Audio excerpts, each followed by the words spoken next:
कक्षा 9th के प्यारे छात्र छात्राओं,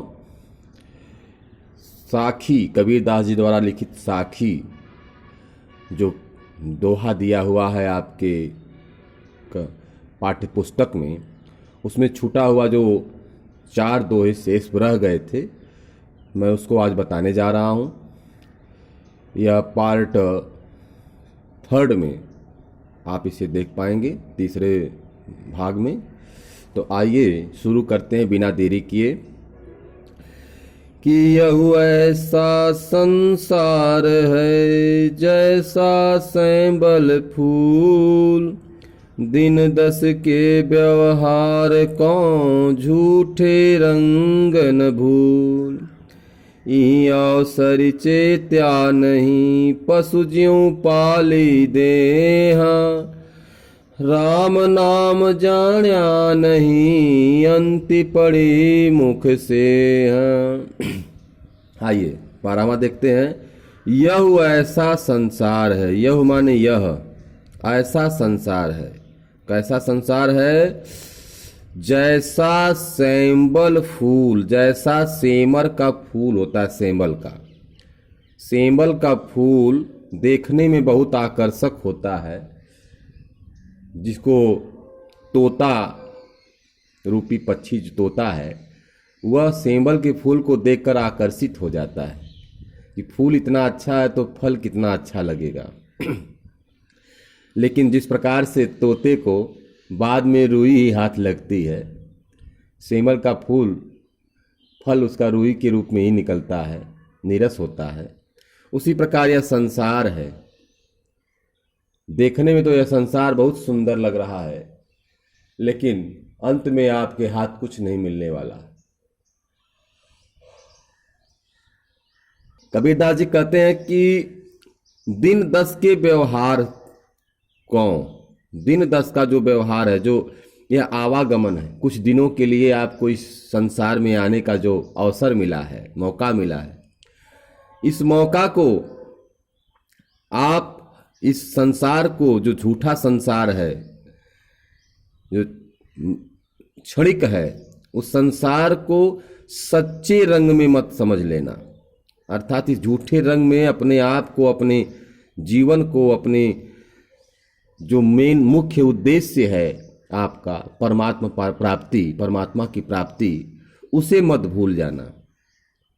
यानी इसका प्रसंग लिखेंगे आप कि सेमल के फूल की तरह संसार अल्पकालीन है। सेमल के फूल की तरह संसार अल्पकालीन है। व्याख्या लिखेंगे कि कबीरदास जी कहते हैं कि जिस प्रकार से सेमर का फूल देख करके तोता आकर्षित हो जाता है और इस चाह में वह बैठा रहता है सेमल के वृक्ष पर कि एक दिन इसमें से अच्छा फल आएगा, मैं खाऊंगा, लेकिन ऐसा नहीं होता, अंत में उसके हाथ में रुई ही लगती है। उसी प्रकार से मनुष्य भी इस संसार में आता है और इस संसार के व्यवहार को, रंग को देख करके, इस संसार के आकर्षण को देख करके अपने मुख्य उद्देश्य से भटक जाता है, अंत में उसे कुछ भी प्राप्त नहीं होता। इसलिए कबीरदास जी कहते हैं कि हे मनुष्यों, आप सभी इस संसार की अल्पता को ध्यान में रखिए और परमात्मा चिंतन में लग जाइए, परमात्मा के चिंतन में, परमात्मा भक्ति में लग जाइए। आइए अब अगला बढ़ते हैं कि ये अवसर, 1 मिनट क्षमा चाहेंगे, इसका जो है काव्य सौंदर्य नहीं बता पाया मैं, 12वां का सुन लीजिए। काव्य सौंदर्य में जैसा कि आप जानते हैं, भाषा कैसी है? सदुक्कड़ी, पंचमेल खिचड़ी, और छंद क्या है? दोहा है, ठीक है। रस क्या है? शांत रस है। कैसा रस है? शांत रस है। दिन 10 के व्यवहार, दिन 10 के व्यवहार में जो है, ये थोड़े समय का जो अल्पता है, इसमें उपमा अलंकार है, अलंकार उपमा है, इस दोहे में उपमा अलंकार है। और झूठे रंग न भूल, इसमें झूठे रंग न भूल में इसमें जो है कवि ने नश्वरता के बारे में चिंतन किया है। इसे भी लिख सकते हैं कि झूठे रंग न भूल, अर्थात कबीरदास जी नश्वरता में स्वयं को न भूलो ऐसा कहे हैं। आइए चलते हैं 13वां पर कि इहि अवसर चेत्या नहीं पशु जीव पाली देह, राम नाम जाण्या नहीं अंति पड़ी मुख से। इहि अवसर चेत्या नहीं, ये मौका पर सोचा नहीं। जब मौका मिलता है तो व्यक्ति नहीं सोचता है, जब समय रहता है तो व्यक्ति नहीं सोचता है, भविष्य पे छोड़ देता है, आगे करेंगे, कल करेंगे, कल करेंगे, और ऐसा कोई कल आता नहीं। और पशु जीव पाली, पशु के समान अपने शरीर को ही पालते हैं, अर्थात काम क्रोध मद लोभ मोह में लिप्त होकर के व्यक्ति पशु के समान अपने शरीर को ही ध्यान देते हैं। जो यह समय संसार मौका आपको संसार में मिला है, परमात्मा चिंतन का जो मौका मिला है, इस पर ध्यान नहीं देते। राम नाम जाण्या नहीं, राम नाम जाण्या मतलब जानी नहीं। अंत पड़ी, अंत समय में आपके मुख पर से, अर्थात आपका मुख राख हो जाएगा, अर्थात आप मिट्टी में मिल जाएंगे, आपके मुख से राम नाम नहीं निकलेगा। अर्थात ये जो अवसर मिला है, ये अल्प समय का जो आपको मौका मिला है, यह मनुष्य देह मिली है, यह शरीर मिली है, इस शरीर मनुष्य देह आपको एक मौका मिला है भगवान का सुमिरन करने के लिए, परमात्मा तत्व को जानने के लिए एक मौका मिला। लेकिन आप इस माया मोह रूपी संसार में आकर के काम क्रोध मद लोभ मोह में लिप्त होकर पशु के समान केवल शरीर पर ही ध्यान दिए। और अगर आप ऐसा किए तो अंत समय में आप मिट्टी में ही मिल जाएंगे, अर्थात आपका बेड़ा पार नहीं होगा, आप भव सागर से पार नहीं उतर पाएंगे। तो यहाँ पर अर्थ होगा, पहले प्रसंग सुन लीजिए। आप लिख सकते हैं प्रसंग में कि मनुष्य योनि पाकर भी यदि ईश्वर को नहीं जाना तो यह पशुता का ही लक्षण है। काव्य सौंदर्य में आप लिख सकते हैं, एक मिनट व्याख्या देख लीजिए। व्याख्या में लिखेंगे कि कबीरदास जी कहते हैं कि हे मनुष्य, यह जो मनुष्य शरीर तुम्हें प्राप्त हुआ है, यह परमात्मा चिंतन के लिए प्राप्त हुआ है। लेकिन यदि तुमने पशु के समान अपने शरीर को ही पाला, अर्थात इस काम क्रोध मद लोभ मोह रूपी संसार में केवल एक अपने शरीर को ही पाला और इस सांसारिक सुख में ही लिप्त रहे, तो अंत समय में आपकी शरीर मिट्टी में मिल जाएगी, अर्थात सेह पड़ जाएगी। सेह मतलब राख हो जाएगी, सेह माने राख होता है। ठीक है।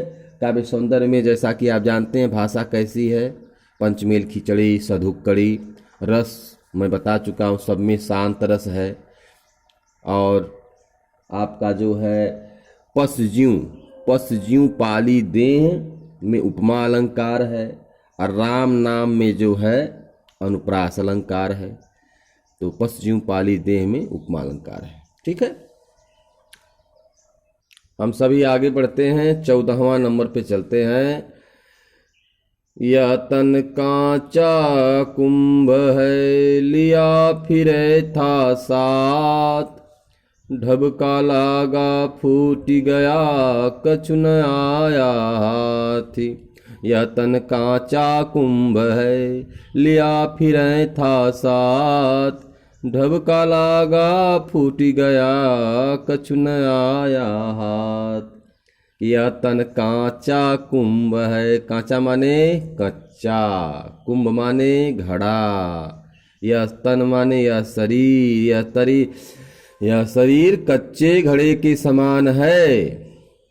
लिया फिरे था, लिया फिरे मतलब ले करके घूमते हैं, साथ मतलब साथ साथ, यानी इस कच्चे घड़े रूपी शरीर को आप साथ साथ लेकर चलते हैं।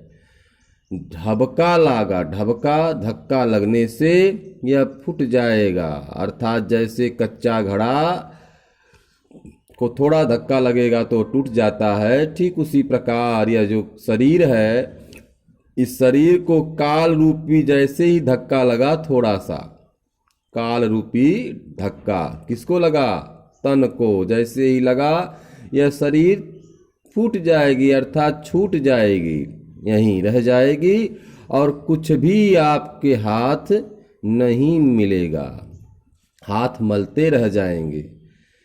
तो यहाँ पे आप लिखेंगे संदर्भ कि प्रस्तुत दोहा हमारी पाठ्य पुस्तक हिंदी काव्य में संकलित कबीरदास जी द्वारा रचित साखी नामक शीर्षक से लिया गया है। प्रसंग में लिख सकते हैं कि इस दोहे में कबीरदास जी शरीर की नश्वरता का वर्णन किए हैं कि यह शरीर नश्वर है, कच्चा कुंभ है यह शरीर। व्याख्या में लिखेंगे कि कबीरदास जी कहते हैं कि यह तन, यह शरीर कच्चे घड़े के समान है, जिसे आप साथ साथ लेकर चलते हैं। जैसे कच्चा घड़ा यदि आप साथ लेकर चलते हैं संभाल करके, अगर हल्का सा भी दिक्कत हुआ, हल्का सा भी ठोकर लगा तो यह कच्चा घड़ा नीचे गिरते ही फूट जाएगा। उसी प्रकार यह शरीर भी कच्चे घड़े के समान है और काल रूपी अगर धक्का लगा तो यह तुरंत नष्ट हो जाएगी, अर्थात मृत्यु को प्राप्त हो जाएगी और आपके हाथ कुछ भी नहीं आएगा। इसलिए हे मन अपने आप को परमात्मा भक्ति में लगाओ और भगवान का सुमिरन करो, ऐसा कबीरदास जी कह रहे हैं। ठीक है, अब इसका काव्य सौंदर्य क्या लिखेंगे। जैसा कि जानते हैं भाषा पंचमेल खिचड़ी सदुक्कड़ी, रस शांत है, ठीक है, छंद दोहा है और अलंकार में आप लिख सकते हैं अनुप्रास अलंकार और रूपक अलंकार भी है, अनुप्रास और रूपक अलंकार। ठीक है, अब आइए लास्ट वाला चलते हैं कि कबीर का गरबियाँ देही देखी सुरंग, बिछड़िया मिलिबौ नहीं ज्यों कांचली भुवंग। कबीर कहाँ गरबियो मतलब गर्व मत करो, अभिमान मत करो। देही मतलब शरीर को, देख माने देख देख कर, सुरंग माने सुंदर, अपनी सुंदर शरीर को देख देख कर गर्व मत करो, क्योंकि बिछड़ियां मिलिबौ नहीं, बिछुड़ने के बाद, छूटने के बाद यह वापस आपको मिलेगी नहीं। जैसे सर्प अपनी केंचुली को छोड़ देने के बाद वापस उसको धारण नहीं करता। ठीक है, अब इसका प्रसंग संदर्भ तो आप जानते ही हैं, लिख लेंगे कि प्रस्तुत दोहा हमारे पाठ्य पुस्तक हिंदी काव्य में संकलित एवं कबीरदास जी द्वारा रचित साखी नामक शीर्षक से अवतरित है, लिया गया है, उद्धृत है। जो भी आप शब्द अच्छा समझते हैं लास्ट में लगा सकते हैं। प्रसंग में लिखेंगे कि कबीरदास जी ने देह के प्रति मनुष्य का मोह, जो गहन मोह होता है, उसी को प्रस्तुत किए हैं। कबीरदास जी ने देह के प्रति मनुष्य का जो गहन मोह होता है, अटूट मोह होता है, उसके जैसे होता है ना भ्रम वाला जो मोह होता है, उस मोह पर उन्होंने बहुत ही कठोर शब्दों में बात कही है कि यह शरीर क्या है, कांचली है। जैसे सर्प केंचुली छोड़ देता है, वापस धारण नहीं करता, उसी प्रकार ये शरीर आपको कुछ दिनों के लिए मिली है। आइए इसकी व्याख्या करते हैं। कबीरदास जी कहते हैं कि हे मनुष्य, हे संसार के मनुष्य, गर्व मत करो, अपनी सुंदर शरीर को देखकर गर्व मत करो, क्योंकि यह सुंदर शरीर क्षण मात्र के लिए है, कुछ दिनों के लिए है, क्षणभंगुर है। जैसे यह शरीर आपसे छूटेगी, वापस यह शरीर आपको मिलने वाली नहीं है। इसलिए अपने सुंदर काया को देखकर गर्व मत करो, अभिमान मत करो। जिस प्रकार से सर्प अपनी केंचुली को छोड़ देता है और पुनः उसको धारण नहीं करता। जैसे सर्प अपनी केंचुली को पुनः धारण नहीं करता, उसी प्रकार आत्मा निकल जाने के बाद वापस वह आत्मा आपके सुंदर शरीर में नहीं प्रवेश करेगी। ठीक है। अब इसका काव्यगत सौंदर्य क्या लिखेंगे? देही देख, देही देख में आपका अनुप्रास अलंकार है, और बिछुड़ियाँ मिलबो नहीं में आपका उपमा अलंकार है। बिछुड़ियाँ मिलबो नहीं ज्यों कांचली भुवंग में आपका उपमा अलंकार है। ठीक है। तो बच्चों, आज हमने जो है कबीरदास का टोटल साखी जो बचा था शेष पढ़ा दिया। आप हमारे चैनल से जुड़ें और अच्छे से पढ़ाई करें, प्रयास करें कि आप सफल हों, और हम भी आपके सहयोग में लगे हुए हैं। यदि आपको हमारी वीडियो अच्छी लगती हो, ज्ञानवर्धक लगती हो, तो हमारे चैनल को आप सब्सक्राइब कर दें और लाइक ज़रूर किया करें, क्योंकि हम भी आपके लिए मेहनत कर रहे हैं। तो आप भी हमारे लिए थोड़ा सहयोग करें। धन्यवाद। फिर आगे मिलेंगे अगले लेक्शन में।